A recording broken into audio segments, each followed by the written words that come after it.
Do you want me to do it? No, it's coming out Right. Alright guys, listen then. So, mine is about life in 1939. I have to press the arrow, don't I? There you go. Oh, that's really small, I can't read that. Shit, one sec. Why would you be reading the small? Wait, I'm not, I just read one thing for it. It's alright, never mind. Right, so, this is clothing. And it's just, this is basically about more upper class people, because upper class people got obviously expensive fabric, you know, by upper class people. And it was easy to get, so obviously you need clothes to wear. Women always wore long dresses, and you did never see them in short ones, unless they were doing like a cabaret show. But it was always frowned upon, which I thought was weird. But yeah, it's frowned upon if it was like 2 centimetres below the knee, I think. Yeah.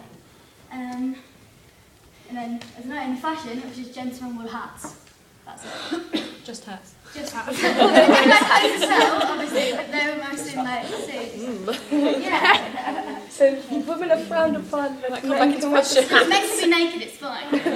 Birthday suit and a hat. Just so. Right. Music. It was all very. Wait, got this written down. It was all very classical. Like nowadays, if you'd hear a beat to it, but there wasn't really a beat. There was a beat back then, but it's all really slow and I don't know. You really listen to the lyrics. Well, yeah, it's all different to nowadays because they didn't have pop groups, obviously, did they? So,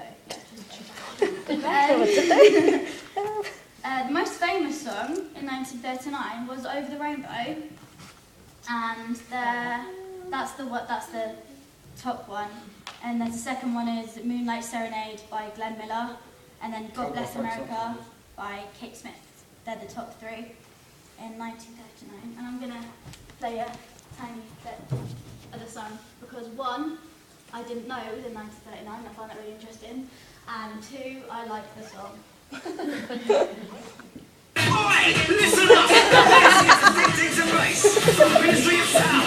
Featuring Night Party, Jason Sutton. Anything happened to Charlotte? Addicting to Bass, winter 2013. Out now. Lol jokes.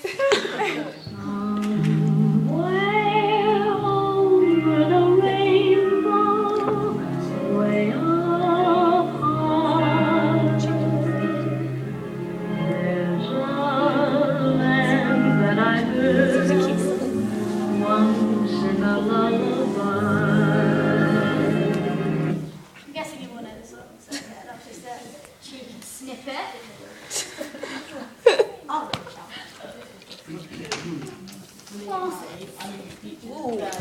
Top lady. yeah, no, you would never wear. Well, people do wear corsets now, but obviously not like that. You don't get a moody person. Historically, in some cultures, members of an upper class often did not have to work for a living. Upper class status commonly came from the social position of a family and not from someone's own achievements or wealth. Much of the upper class consisted of aristocrats, ruling families and titled people. Those people were usually born into their status and historical, where there was not much movement across class boundaries. This means that it was such harder for an individual to move up in class simply because of the structure of society. So in other words, if your family was wealthy and you were still making a living but you didn't have that much money, you'd still be upper class because of your family's generations to come. So you will always be upper class, middle class, and lower class. What's this? Oh, life as a child. Well, this is what I found really interesting because I was just looking through stories of what everyone had, of just, I don't know, life stories, personal, of when they were younger and they had to be evacuated. And this was one from a guy named, his name was Chris something. So yeah, I'm just going to read you what he said and I found it quite cool. Evacuation was the greatest single movement of the population in history, a decision taken only the day before in which ultimately 3.5 million children will be taken away from their homes to avoid the inevitable bombing and gas raids We've been told we'll come on the very first day. It was an astonishing feat of organisation, but certainly not perfect. Some fortunate children were sent to Canada and America, but they were certainly not from East London. Us lot considered too lower class and rough. They were carefully selected from posh, middle and upper class areas and schools. So in other words, because he wasn't upper class, he didn't get to go to the fancy places, and he just got to come to wherever.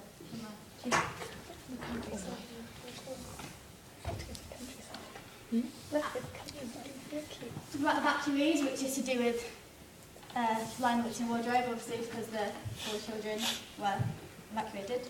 The evacuation of the British cities at the start of World War II were the biggest and the most concentrated mass movement of people in British history in the first 4 days of September 1939. Rude. Right, people were transported from towns and cities in danger from enemy bombers to places safety to the countryside. I'm not going to read you the other bit because it's just telling you stuff about evacuees and how they had to get on the... Oh! Okay. And this is just references so that I know that it's not... Obviously I put some words into it, but these are just things that I got their stuff from, so you can look at where I found them and you can read stuff about it. So yeah, that is basically it. Thank you and good night.